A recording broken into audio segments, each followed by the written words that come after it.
মুড়াই পাওয়া গেছে 96টি, স্টিলের পাইপ পাওয়া গেছে 157টি, পেট্রোল বোমা পাওয়া গেছে 4টি, হকি স্টিক পাওয়া গেছে 2টি, বাঁশের লাঠি 257টি, মদের বোতল পাওয়া গেছে 3টা, হেলমেট পাওয়া গেছে 16টা, রড আছে 92টি, স্টাম্প 27টি, প্লাস্টিক পাইপ 4টি, মাদক সামগ্রী পাওয়া গেছে 1টি, চেইন 1টা,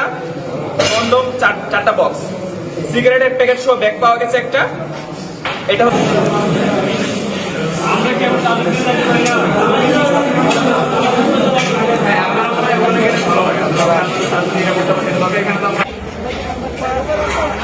যাই বলো না কেন